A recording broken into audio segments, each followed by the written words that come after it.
Well, President Trump's military strike in Syria and Afghanistan receiving widespread praise, and one Marine was happy to see the U.S. military taking a more active role in Afghanistan. Staff Sergeant Joey Jones saying that on Twitter in the moments after the attack, quote, "I lost my legs because my government was afraid to use the tools they had and saw me as expendable. I wish I had this administration." And that Marine joins us now, Staff Sergeant Joey Jones. I love saying that. A former explosive ordnance demolition technician who served in both Iraq and Afghanistan. Joey, it's nice to have you on the program. Thanks for having me on. So just to set this up, we were covering the breaking news yesterday during our hour as we got the word that this bomb was dropped in Afghanistan. And I personally felt there was something a little bit missing from the conversation, although we were really just dealing with facts at the time. And I went up to my desk and was on social media, and I saw you had put out this tweet, which got a lot of attention over the last 24 hours. So why don't you just take us back to that moment when you learned about this bomb being dropped and why you felt compelled to share what you did? Well, this is an issue I'm really personally connected to. The tweet very specifically and carefully starts out with, "I lost my legs because." And the story behind that is that I was a bomb tech. My job was to go in and take apart bombs. I love doing it. I miss it every day.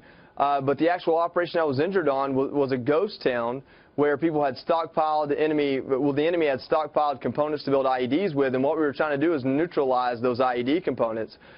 We made the decision to go into that town after it was vacated by civilians and mostly enemy and render safe IEDs in order to neutralize that. And we recommended to our superiors that we could drop bombs strategically or use ordnance, even artillery, to neutralize that threat. But at the time, you know, the headline, U.S. drops bombs or U.S. fires artillery, just wasn't worth it.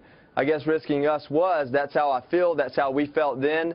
And I believe that this action with the Moab, I think, is a pretty strong statement. You know, the Moab's a statement bomb, in my opinion, in this case, that says that we're going to do what we need to, and we're going to keep our guys and gals safe. That's really, and especially hearing from you, from your experience on the ground, but also your experience with explosives, hearing that is a really interesting perspective. Just to underscore what you said, when you went into this particular area, the risk of civilian casualties was not high because, as you described, it was a ghost town. But still, the unwillingness to act with what you requested as someone on the ground must have been incredibly frustrating, and I can't imagine reflecting on it now, having experienced the injuries that you had. What was the response when you asked for this and knew that you weren't going to get it and go into a very dangerous but deserted area?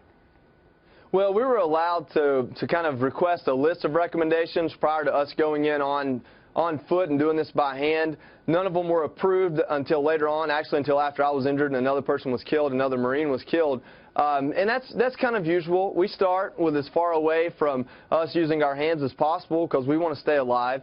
And it was really hard to request air-to-ground ordnance for any type of situation while in country, and that was just kind of the protocol and what we were left to deal with. You know, it's frustrating to hear that, you know, from someone on the outside. Absolutely. And even just watching what we did yesterday by dropping this massive bomb, it was really a reminder that the United States has the tools. It's a choice to use them or not. And so there was a choice made to use it, but it makes me wonder about our choices in previous years, not just of the Obama administration, but going back to the Bush administration as well. Oh, absolutely. What do you think of these decisions, and what do you think we can do better? Well, I think there's a lot of layers to this. You know, a lot of the conversation yesterday was this sent a message to our enemies, or it sent a message to other countries and other leaders. And I think the message that was sent that people overlooked all day long was the message our commander-in-chief and our generals sent to the rest of our military. In other words, the fact that the story progressed to say this wasn't President Trump calling and requesting a Moab, that this was President Trump giving the generals this opportunity months ago, and that they landed on this piece of ordnance, something that we know would create headlines as the best way to operationally and tactically neutralize this threat, shows us that those perceptions or those considerations that perhaps were plaguing us in years past don't take precedent today. And if this is an administration that's allowing that, then I applaud them.